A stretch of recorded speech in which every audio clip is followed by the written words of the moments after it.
मुख्य प्रयास नोवा 2 नामक एयरशिप के निर्माण पर केंद्रित है, जिसकी आवरण की क्षमता 2050 घन मीटर है और इसे हमारे यहाँ 2 संस्करणों में समानांतर रूप से बनाया जाएगा। पहला संस्करण, ये यात्री मानव संचालित होगा। इसमें 6 लोग सवार होंगे, यानी 1 पायलट और 6 यात्री।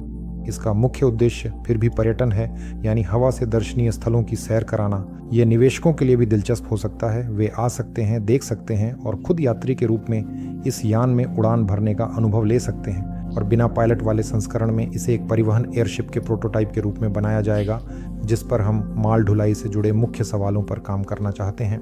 ये 500 किलोग्राम माल को 500 किलोमीटर तक ले जाने के लिए बनाया जाएगा।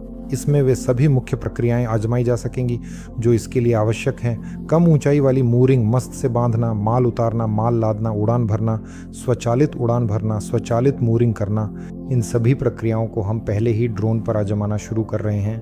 और फिर जो भी अनुभव और प्रबंधन प्रणाली में जो समाधान विकसित होंगे, वे सब नोवा 2 एयरशिप पर लागू किए जाएंगे। सबसे श्रमसाध्य हिस्सा, सबसे महत्वपूर्ण हिस्सा निर्माण के दृष्टिकोण से वह गोंडोला है। आखिरकार हमने बुनियादी आकार, यात्रियों की बैठने की व्यवस्था, दरवाज़ों और खिड़कियों के स्थान को तय कर लिया है। हम ये सब कुछ मॉडल पर मॉकअप के रूप में बना रहे हैं। फिर यूं कहें तो एर्गोनॉमिक्स से जुड़े महत्वपूर्ण सवालों की और अधिक गहराई से जांच के लिए हम गोंडोलों को और अधिक उन्नत मॉडल, जो असली उपकरण के और भी करीब होगा, विकसित करेंगे। साथ ही निर्माण कार्य भी चल रहा है, यानी इसकी डिजाइनिंग, इंजन की स्थापना और उन सामग्रियों के चयन का काम जिनसे इसे बनाया जाएगा। हमारी योजना है कि गर्मियों के अंत तक हम इस गोंडोला का वास्तविक निर्माण शुरू कर देंगे। साथ ही खोल शेल पर भी काम चल रहा है। खोल के लिए सामग्री खरीदी जा चुकी है। वेल्डिंग उपकरण और कटिंग उपकरण भी खरीदे जा चुके हैं, यानी यह खोल अब हमारे अपने उत्पादन में ही तैयार किया जाएगा। और इस एयरशिप के बाकी हिस्सों पर भी काम चल रहा है। टेल असेंबली, पिछला स्टीयरिंग डिवाइस और बिजली आपूर्ति प्रणाली, क्योंकि ये काफ़ी जटिल है। हमारे पास यूं कहें तो कई शक्तिशाली विद्युत उपभोक्ता हैं। हमारे एयरशिप में 2 नेटवर्क होंगे, एक 12 वोल्ट का और एक 48 वोल्ट का। साथ ही VGS इकाइयों पर भी काम चल रहा है। और जाहिर है हम इंजन का इंतज़ार कर रहे हैं। इंजन टेस्ट स्टैंड पर है ताकि हम उसे चालू कर सकें और देख सकें। हमारे पास वहाँ काफ़ी जटिल ट्रांसमिशन है। एक इंजन से गियर बॉक्स के माध्यम से कोणीय गियर बॉक्स के ज़रिए हम 2 प्रोपेलरों तक टॉर्क पहुँचाते हैं। प्रोपेलर साधारण नहीं है, ये रिंग प्रोपेलर ड्राइव हैं, ताकि हम जगह पर ही थ्रस्ट बढ़ा सकें, जिससे हमारे लिए एयरशिप का टेक ऑन ऑफ और लैंडिंग काफ़ी आसान हो जाएगा। एयरशिप नोवा 2 यह यूं कहें तो एरोनोवा कंपनी की एरोनॉटिकल तकनीक के विकास में एक और महत्वपूर्ण पड़ाव होगा, क्योंकि यह पहला मानव संचालित यान है जिसे हम हवा में उड़ाएंगे। ये बड़े आकार के एयरशिप बनाने की दिशा में एक कदम है।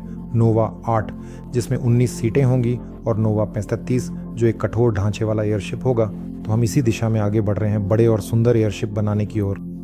मेरा नाम दिमित्री है। मैं एरोनोवा कंपनी में इंजीनियर कंस्ट्रक्टर हूँ। मैं नोवा 2 प्रोजेक्ट पर काम कर रहा हूँ। मैं गोंडोला का समग्र रूप तैयार कर रहा हूँ, यानी मैं सभी मॉडलों को एक साथ जोड़ रहा हूँ। ये बहुत महत्वपूर्ण काम है। साथ ही मैं गोंडोला को शेल से जोड़ने वाली सस्पेंशन की डिजाइनिंग भी कर रहा हूँ। इस समय हम अपनी गोंडोला की स्ट्रक्चरल स्कीम विकसित कर रहे हैं। ये गोंडोला का स्ट्रक्चरल फ्रेम है। ये एल्यूमिनियम प्रोफाइल से बना है। आसान शब्दों में कहें तो ये गोंडोला का कंकाल है। हम रिब्स बिछा रहे हैं और देख रहे हैं कि हमारे विभिन्न स्ट्रक्चरल एलिमेंट्स कहाँ होंगे। यहाँ दरअसल इंजन की स्थिति है।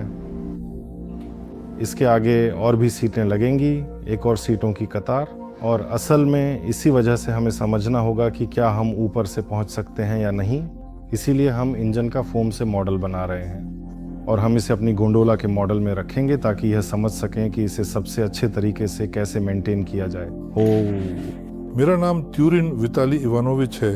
मैं एक इंजीनियर कंस्ट्रक्टर हूँ। मैं नोवा 2 एयरशिप की गोंडोला के डिजाइन पर काम कर रहा हूँ। हमने प्लाईवुड से गोंडोला का एक मॉडल बनाया है ताकि उस पर सीटों, यात्रियों की आपसी स्थिति, चढ़ने उतरने की सुविधा की जांच कर सकें। इस चरण में उन संरचनात्मक तत्वों का समन्वय किया जा रहा है जिन्हें अन्य डिजाइनरों ने विकसित किया था। उदाहरण के लिए propulsion system, landing gear, gondola का नाक वाला हिस्सा। ये प्रक्रिया लंबी और श्रमसाध्य है क्योंकि हर डिजाइनर की अपनी अलग दृष्टि होती है। कला इसी में है कि इन सबको एक साथ जोड़ा जाए ताकि यह एक एकीकृत, संपूर्ण और अविभाज्य संरचना बने। इसी तरह एक संरचना और शानदार एयरशिप जन्म लेगी जो बहुतों को चौंका देगी।